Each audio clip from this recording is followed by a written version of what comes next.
As Toni Morrison has put it, the destiny of the 21st century will be shaped by the possibility or collapse of a shareable world. Welcome to our podcast, where we explore the history, theory, and practice of democratic socialism with our guide, Big Mike. What can we learn from the past to help us create a better, more shareable world in the future?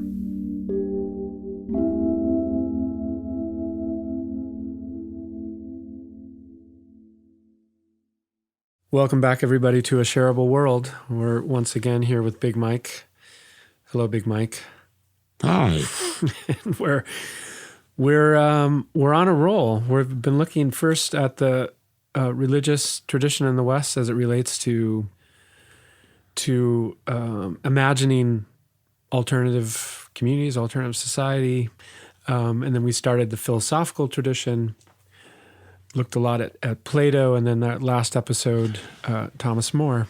I think it would probably be more accurate to say that in the earlier period, in the Greek, the Greek medieval period, people were imagining not so much alternative societies, but good societies. Right.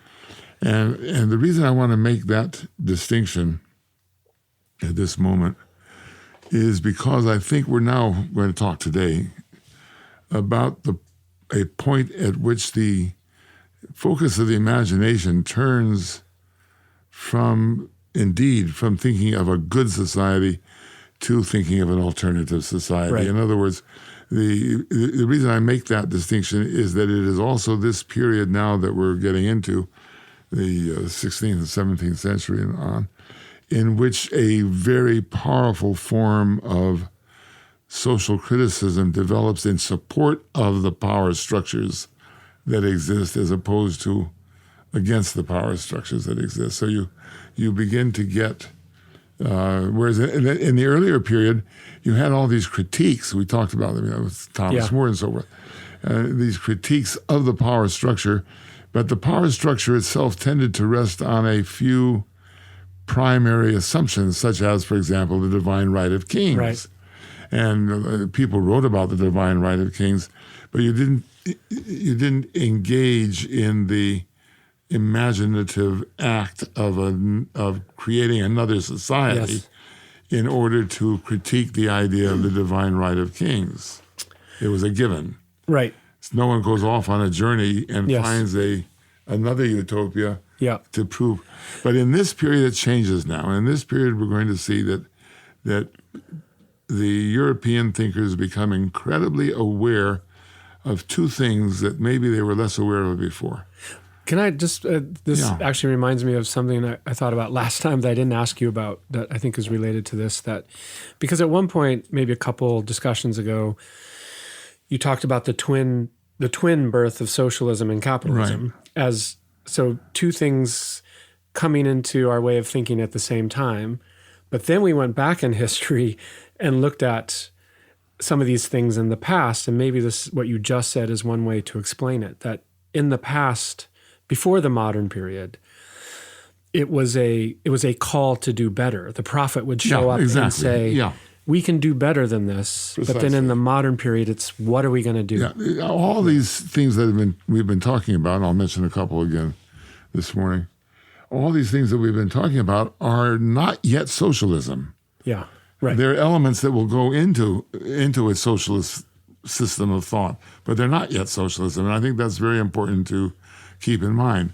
So that's why I try to distinguish between the critical thought of the earlier periods and socialism itself as an analytical tool, right, as very systematic, which does come up along with the rise of capitalism. Yes. I think that's just the point. Okay, good. So I want to mention very quickly, by way of illustrating this transition, a couple of guys. One of whom is the author. His name was Andrea, and he wrote a book, again, one of these travel books, a place called Christianopolis. But what's interesting about his writing, he died in 1651, so he is already moving into this period when capitalism is beginning to become apparent. Remember that Adam Smith, who will describe capitalism, in 1775, The Wealth of Nations. So this is the period when people are beginning to see that this new system is coming into existence. And one of the things that Andrea does and emphasizes very strongly is this concept of production. He's very concerned about production. And in this utopian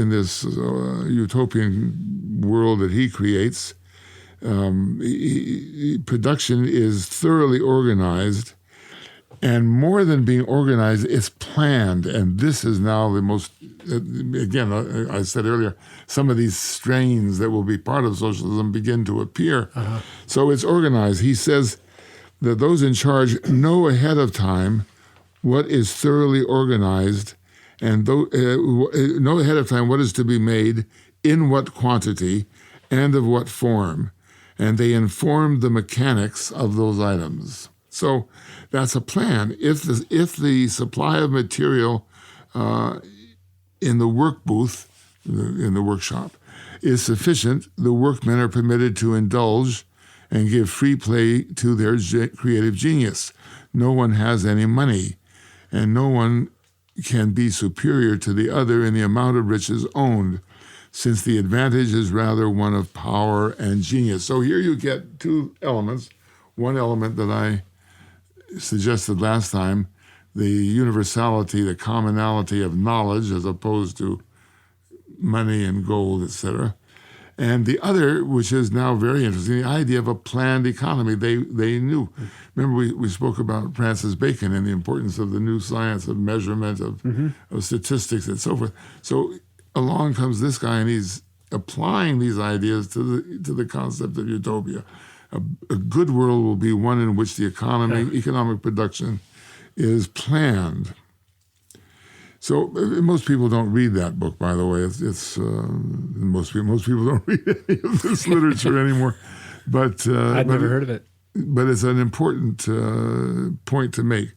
And the second person I want to make is about a book called City of the Sun by Campanella, who was born in 1568.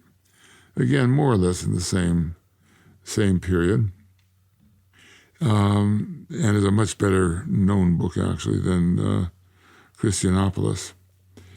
And he also pushes very strongly on production and also on distribution. And he makes it very clear that the best world will be one in which people will contribute as much as they can and receive what they need. But he goes a step further. He brings to this conversation what I would call sociology, an element of sociology. One of the things that he is very aware of is that the society impinges upon the family, and he raises the family as an issue. He says the family needs to be reformed. So his idea of communism, of this world that the people have been building up on, this idea of planned production, which allows for plenty, for a sufficiency of goods. He argues that communism even has to affect family relations, communism as he understood it at the time, and that children should be free, they should not be possessed by their parents, children are not property, and that families themselves should not suffer from inequality of income with regard to other families. It's not just individuals, but families as well. And picking up on what Andrea said in Christianopolis, he also argues very strongly that a tremendous emphasis should be placed on production and on the producers. So while there are no slaves in his society, honor is due to those who produce, not to officials or anybody else, but to those who produce. And that's the most important thing. And then he says some things that sound very, very out of time for us. On the walls of his ideal village, ideal town, he has paintings which are intended to be instructive. He understands that people become educated not just through listening to books being read to them, which was, of course, the primary form of education or of discussion, but also through looking and seeing. So he has a multidimensional view of education. Visual education is relatively late from our perspective, but here he was in the 16th century already talking about visual education. And learning for him, again, he emphasizes this point of view of learning as the commonwealth, not property. Mm-hmm. And I think that's so. Those people, the people we've been talking about up to now, are facing a world in which private property, as we understand it today, is becoming entrenched. Mm-hmm. Remember that, as we said, that private property was something quite different in the earlier period. People had use of property, but property was not something that you could keep and was legally protected from the state or from your overlord. Uh-huh. Right? You had the right to use that property, which is not quite the same thing as possessing private property. But with the arrival of capitalism, with the development of capitalism, property itself, as we understand it, becomes a real force. And it's at this point that you begin to get the emergence of a school of thought which is intended to defend property rather than criticize it. Mm-hmm. And then we begin, as we'll see, we begin to get people thinking more systemically about a criticism, not just dreams of a better world, but systemic analysis and systemic construction of alternative societies. So obviously the most important, and to this day extremely important in our contemporary thinking, the most important indication of the growth of private property is the appearance of a political theory, a political philosophy that would justify and tolerate, not just tolerate, would justify and legitimate private property in and of itself. And that, of course, is what we now call the social contract theory. So the idea of a social contract, and I'll come to that in a moment, the idea of a social contract starts with Grotius. Grotius who lives from 1583 to 1645 and is perhaps better known as what today we would call an international legal theorist. But it's elaborated by Thomas Hobbes, who lives just a few years later and longer than Grotius. So Hobbes' thesis grows out of what we have been talking about until now. Hobbes grants that communism existed, the kind of communism that was ideal for the social critics, for the utopians. But Hobbes locates it as a period in the development of society. Instead of it being another way of living, he locates it as a period in the development of society, namely when man lived in the state of nature. Mm-hmm. That's an incredibly important difference. And I would even suggest that maybe this is one of the first instances in which we have a kind of philosophy of history emerging, when people are beginning to understand that not all society is ever present, that you have other periods of society that are different from today, not just politically, but also structurally and socially. So communism existed in the state of nature, but human beings are basically not good. They're evil. They want power. They want possession. They lust for power. And the result of that lust for power, for acquisition, in our modern world, the Ayn Rand kind of thinking, right, is the war of all against all. So the flip side of man in the state of nature is that we're constantly doing battle in the state of nature. So it may be natural in that sense, but that doesn't mean nature is good. And here again is an extremely important tipping point. There's something wrong in the state of nature if we're to be truly human, right? And therefore, to overcome these things, Hobbes concocts a myth, and it is a myth, to base his theories on.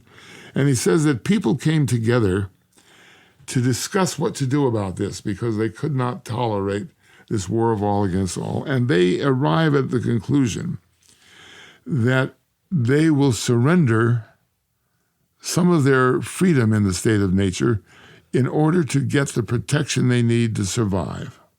So that's the contract. I'm willing to surrender X in order to get Y. Now, that's an extremely important idea because that then becomes a legalistic and a mythological legalistic, but nonetheless a legalistic idea. And it also becomes a historical idea from which you can devolve more contemporary ideas, more systemic sociological and political ideas. So then that leads to the next question, and that is, to whom do we surrender that amount of freedom that we have to surrender in order to achieve? Right. And the answer, of course, is the state. So this then marks the beginnings of the idea of the state, not as an instrument of God to morally rule humankind, but indeed as a collective activity to control us. Right. And that's quite a remarkable idea. That's very different from the Roman Empire, and it's very different from the kingdom of King David, let's say. Yeah. This is now the state. Right. And of course, eventually it's going to be written about, and the word Leviathan will be attached to it, right? The idea of the state as a huge instrument capable of wielding police power and of ordering our lives in such a way as to protect us from the war of all against all. Yeah, and I just want to remind people that this theorizing is in response to a shifting social order, that the divine right of kings within Christendom is breaking down. It's breaking down. And you're getting the emergence now at this very time of a new class, of the merchant class, of what we today would call the capitalist class. Right. It's not quite the capitalist class because they are not yet making money out of money. That's another subject we'll come to at a later point.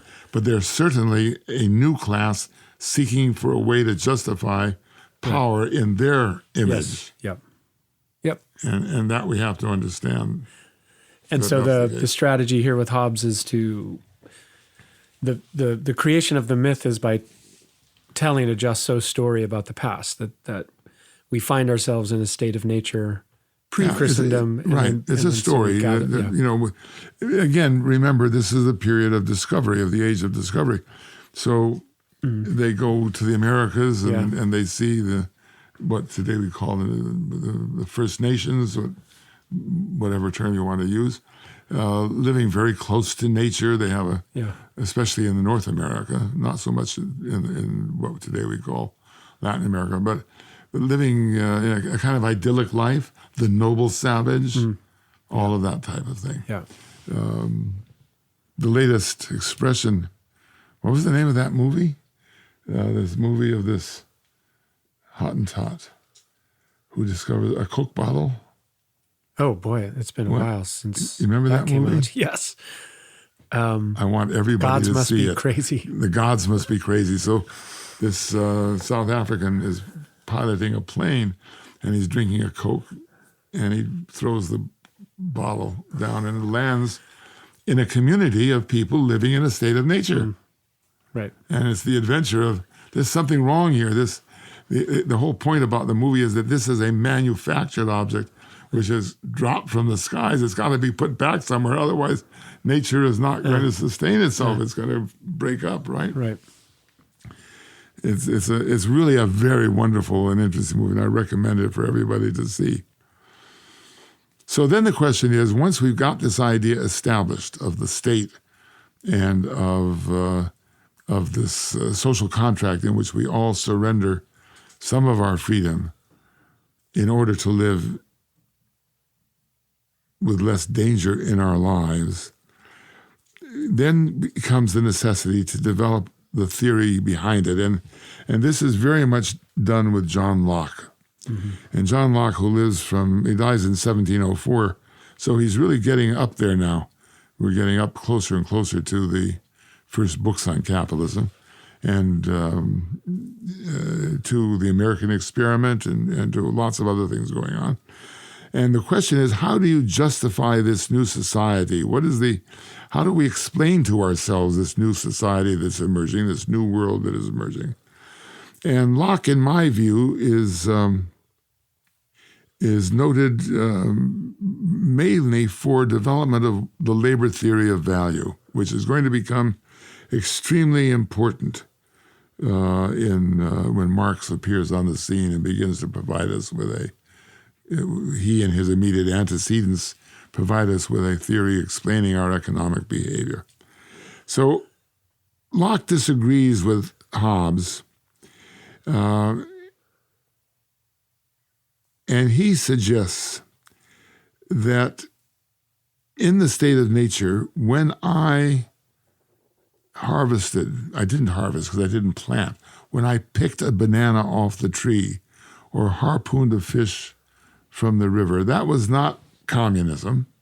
That was my taking hold of a piece of nature and taking possession of it. Mm-hmm.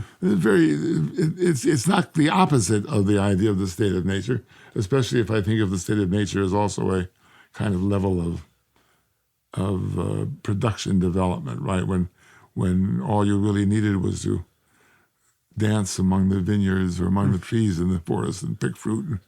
I mean, obviously, we know that didn't happen. But Locke is arguing that when I pulled that banana off the banana tree, it was my banana. And indeed, one could even go further and add on to Locke a little bit and say, well, indeed, since I knew that if I didn't eat it, I'd die. Let's say I lived in a world where there were only bananas, and if I didn't eat that banana, I'd go hungry. That even increased my sense of possession over that banana. What is it that made that banana mine? The fact that I reached out and pulled it off the tree. I invested, and here's the beginning of the concept of the labor theory of value. I invested my energy in pulling that banana off the tree. And the banana on the tree had no value whatsoever. But when I pull it off the tree, it does have value. It becomes food. Now, the banana on the tree is not food. Mm-hmm. It's just a banana on a tree, a kind of strange-looking thing. But when I pull it off, it becomes something different. It becomes food. The difference between the banana on the tree and the banana in my hand and in my mouth is the investment of my labor in plucking it off the tree. That's an extremely important point for things. So what Locke is saying is that in the state of nature, nothing has value, period. And that's a very interesting concept because we, of course, don't think that way. We find that things in the state of nature, for example, I'm stumbling along in the middle of Northern California, and I just happen to discover a gold mine. No one's ever touched it before. It's in the state of nature. Well, I'm going to pay a lot of money for the right to dig it out. Not as much money as somebody else might want to get. But the point is, in our view, the material quality of the state of nature invests it with value. But from Locke's point of view, it's the investment of human labor. Mm-hmm. And I think that's an extremely important distinction to make. So things in the state of nature have no value. Then the question is, well, how much labor has to be invested for it to have value. And that also then opens up a lot of very interesting questions. How much labor does it take to pluck a banana as opposed to how much labor does it take to pick strawberries? Right. Now, the truth is, and I've never picked bananas, but I picked strawberries. Picking strawberries is extremely difficult labor. It's hard you work. have to bend over and whatnot. Banana, you just lift up, right? But that opens up the whole question of trying to explain differentials in price. And we don't yet have a developed market theory. That's not going to come until a bit later. So at one point, Locke suggests that labor invested in, using my example of plucking the banana, to pluck a banana, I invest 9 times the value of the banana in plucking it. It's an arbitrary figure, but that's what he suggests. That helps me to account for market sales and so forth. And it's a very primitive, very, very primitive idea. But the primary thing is that labor is the source of value, and labor is the source, and this is really important, a source of property. That private property starts with the assumption that it is mine because I've invested my labor in it. And this will become a major theme in socialist thought in the 19th century and right up until today. Locke didn't carry it too far, but it was extremely important that he thinks about it. Part of socialist thought in what way? Well, because what is Marx will get, when we get to Marx, we'll talk about alienation. And what is alienating? What is it that is alienated? Well, I've invested my labor in making that pot. Right. That pot is mine, but you take the value of that pot. Right. You don't let me have it. Yeah. But the fact is, I have possession of that pot.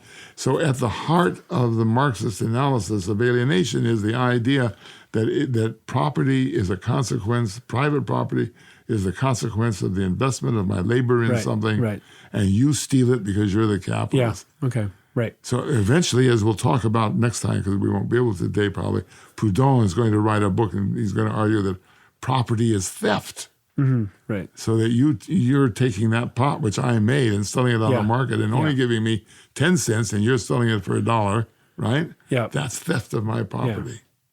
Okay, so that argument about how labor mixes with nature becomes important to socialists, but to be clear, Locke is also trying to carve out a new way of thinking about power for a certain class, because these property makers are going to be the political. Right. He's trying to provide legitimacy for the new class. Right. Which is, to be clear, is not everybody. That there are people who, by mixing their labor, create property. So this is then going to open up the question of what is work.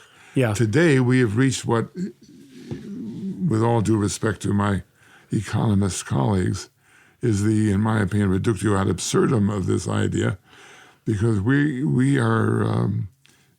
tend to argue these days that everything is work, so that even the rich capitalist sitting in a high up in a bank building in New York, just reaping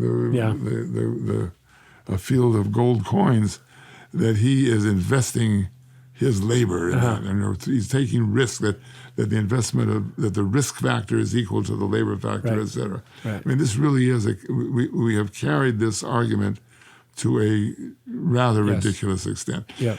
One of the ways we can see that this argument was not accepted, the present argument was not accepted earlier, was that in the 17th century, 18th century, you begin to get revolts taking place. You begin to get social movements taking place, which are based upon this idea that my property is what I invest my labor in, and you didn't invest your labor in it, therefore it's not your property, it's mine. So one of the best examples is a guy named Gerald Winstanley, who lived from 1609 to 1676. And he was very much involved with Oliver Cromwell, and who was very anti-monarchical and anti the idea of God as the ruler of the world. Right? He didn't believe in the divine right of kings at all, and Winstanley is arguing very strongly that labor is the source of value, and he says he composes what he calls the law of righteousness, in which he says that there will be no buying and selling of the earth, nor of the fruits thereof, if nobody has invested their effort in it. So I cannot simply claim that field over there and sell it to you according to his idea of what is right and wrong. I must actually plow that field and sow that field for me to have the right to sell it to you. So from this came a very interesting movement called the Diggers movement, Diggers Utopia. The Diggers were people who went around who actually understood this and actually believed in all of this and went around digging up hills here and there, not because really they were planning to use these hills to grow trees, but they're digging up these hills to demonstrate that to the worker is owed the crop. Uh-huh. It's a communist idea, a Bolshevik idea if you get to the 20th century, right? That to the worker is owed the fruit of his or her work. So they went around digging things up, and this became quite disruptive because they would often go on some lord's property and start digging up. Right. It was the act of digging, of investing labor in the ground. A very symbolic act, but with tremendous power behind it.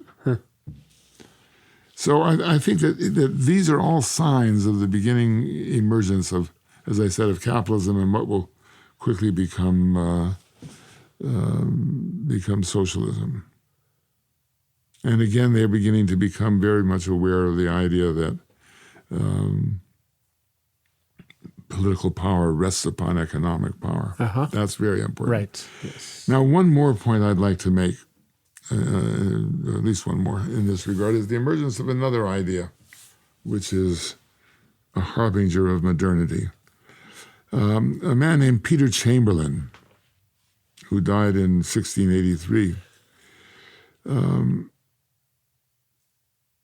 is very concerned with how do we manage the wealth of the society. Mind you, these people, notice, have come along and they've been talking about to the producer owed the fruit of his work, and people should produce enough and take what they need, etc. So, but from Peter Chamberlain is raising the question of how do we manage it? So you begin to get this question that if you're going to abolish poverty through communism, with a small c for those days, you're going to have to manage it in some way. That's something that, say, the earlier people didn't talk about. Thomas More didn't talk about management. He said, well, there will be these people who will do such and so. Right. But the theory of management didn't develop. So Peter Chamberlain proposes, at the end of the 17th century, the nationalization of production. Now you've got the state beginning to emerge as a power. And Peter Chamberlain is saying what we need to have is nationalized production, because you can't plan production if it's not nationalized. It all has to be brought together under one administration. How are we going to support that? How are we going to fund that? We're going to fund it, and he comes up with this idea. We're going to establish a national bank. I mean, that's a phenomenal thing to talk about in the 1680s and 1690s. We will fund a national bank which will take in capital from various investors, and we will invest it in the nationalized process of production. Right. And in addition to that, the workers need tools. Now, you cannot expect the workers to buy their own tools. These are people just emerging from poverty. We want to bring them out of poverty. Therefore, the nationalized industry, which is the state, will use the capital that the National Bank will collect to buy the tools and build the factories where the work is going to work. So here is a remarkable development which separates production from property, from private property. Huh. And that to me is also, as I said, a great leap forward. We are wedded to the idea that economic production involves private property. But Peter Chamberlain in the 1680s, 1690s is already coming along and saying, no, there's no reasonable relationship there. Right. And in fact, if we're really going to accomplish our social ends, then we have to deal with the issue of management and institutional structures. So that was a proposal, or that was something that was a proposal. Attempted? He writes variously a book called The Poor Man's Advocate and various other writings in which he proposes this kind of thing.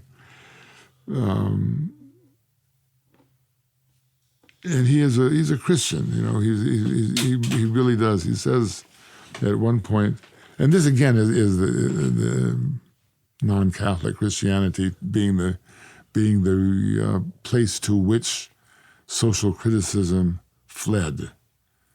Remember, as the church itself becomes more and more, as the church divides between the Catholics and the Protestants are those who, to some extent, particularly in the left-wing Protestants, are non-establishment people. You get these sects fleeing to the nonconformist sects. They're very, very inspired by Christian, as we'll see. So were the British 19th century socialists and so forth. So he says, "Let no man." Here's Chamberlain. Let no man say that men were poor because they were unworthy. Some of the greatest apostles, also Christ and the apostles, were poor. Besides, the poor would not be poor if the rich were honest, so as to let the poor have their own. The riches of the rich are oftentimes but trophies of their dishonesty, of having robbed the poor or cozened the commonwealth. So property is theft. That he doesn't say it yet. Proudhon will say it 200 years later, 150 years later. But he's already got that idea. All right. Is that an end of an arc? Yeah. Yeah. Because next time I want to start talking about the French Revolution and how it radically changes everything. So I just want to ask about, because I'm just thinking about, I mean, we're going to trace the many ways these things get carried forward, but I'm just looking at this way back with Hobbes and the, not just the state of nature story, but this assumption that people are basically not good. Well, that's the Christian idea. Well, yeah, to some extent. But No. I mean, you can't gild the lily. Look, I mean, the Christian story is, but we can be reformed. You can be saved. Whereas I think the legacy of Hobbes is we're basically nasty, and society can help protect us from that nastiness to some measure. You're making a distinction. You're saying something very interesting and making a distinction that I think would respond to in this way. Maybe we are basically nasty sons of bitches. That's human nature. But we are nasty as a Christian, which I'm not. God knows I'm not a Christian. I would say, well, the reason why we're basically nasty sons of bitches is because of original sin.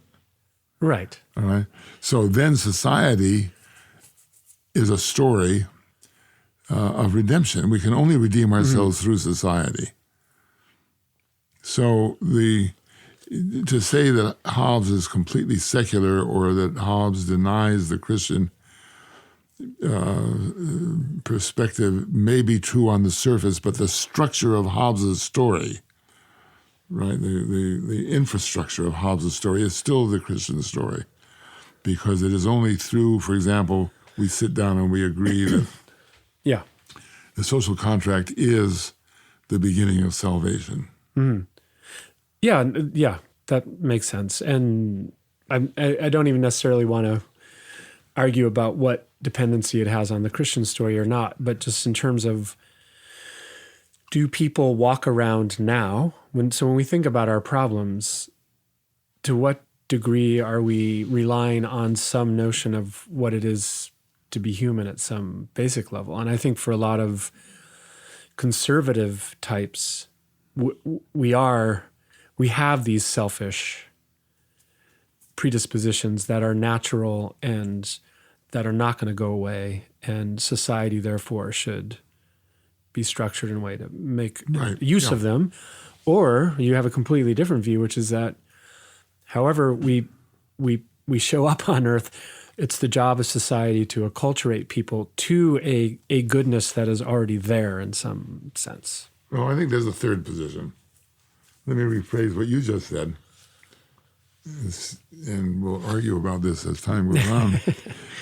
I would agree that the conservative position would tend to see human beings, as having a nature that is faulted, whether it's from original sin or from just because we're nasty sons of bitches, period. Liberals, I underline that many times, want to believe that human beings are basically good, and that if you have the freedom to express yourself, untrammeled by the controls that the conservatives want to put on our daily behavior, or for that matter on various other matters, then the goodness in humankind will, that is our nature, will emerge. In my thinking, and we'll discuss this because I think Marx and his followers need to be rethought in this regard. In my thinking, socialists should argue, and I will try to argue when we get there, that there's no such thing as human nature to begin with, and therefore we are truly free to create society as we want to create it. Truly free. In other words, no one is born a criminal. We're educated into being criminals. Yep. Or educated into being good people. Good people. Either way. Right. And you may even be educated into being, that wonderful literary figure, the saintly thief. The saintly Robin thief. Hood. Oh, right. Robin Hood represents he acts in ways that the ruling class doesn't like. He has lust for Maid Marian, right? you can deconstruct the Robin Hood story and get at this issue very nicely. It's complicated, as they say. Yes. Yeah, it's not. It is a complicated story. It isn't the simple story we tell our children. But I think that this question of what is human nature is very, very important. As if nothing else, something to constantly be thought about. Well, also acted upon. Yeah. If I assume no particular quality that is human nature, then that will lead me in one but not necessarily another direction with regard to conceptualizing an educational system. And in fact, pedagogy itself. How do I want to bring out? Right? So if you think about a lot of the progressive schools that were so au courant in the 1920s and 30s and on up to the 1960s, were all about if the kids are just not caught up in the structure of classroom work, they can run around free and they'll learn. Right? They'll just learn to be good human beings because that's what they naturally are. So I think this is a very practical debate, in other words. What would you attribute your personal sense of justice and fairness to your background? I mean, you just had a normal. You went to public schools, and maybe that's one reason. You had a politically active family, progressive family, for sure. Right. I don't know. I suppose partly my education. Yeah. I don't know. I haven't thought very much about it, but am very aware that I have a great deal of anger about these issues. Yeah. I know that. Yeah. And I think I also have been aware for a good part of my life that these issues are present in the minutiae of our daily interactions with each other, as well as in the machinations of Washington or Moscow or right? Yeah. No, it's curious to me that some people care and some people don't. And yeah, I have no idea what makes people care and what makes people not care. But the one thing that I do want to insist on, and I've said this before and I'll keep saying it, is that all of this is important because it's about how I or you or anyone else has to live one's daily life. In other words, all these theories are just that. They're things that intellectuals play with. But the problem is, how do I live my daily life? How do I justify what I do when I get up in the morning? Yeah. How do I treat my children and my grandchildren and so forth? Yep. That's where it has to be considered. And that's very different from the local versus universal idea, right? It's not that we act locally in order. Right. I'm saying this is local in my kitchen, in my bedroom, in my dining room. Do I lock my door or do I leave my door open so that the stranger can walk in? That's, in my lifetime here where I live, there was a period when you didn't lock your door. Now you do. Right. To me, that's a greater sign of a change in our society than almost any I can think of. Yeah. All right. Well, I think that's a good place to end this one. Thanks. See you next time. Maybe. Bye, everybody. Thanks for listening to another episode of A Shareable World. To find out more about this podcast, visit us at ashareableworld.com.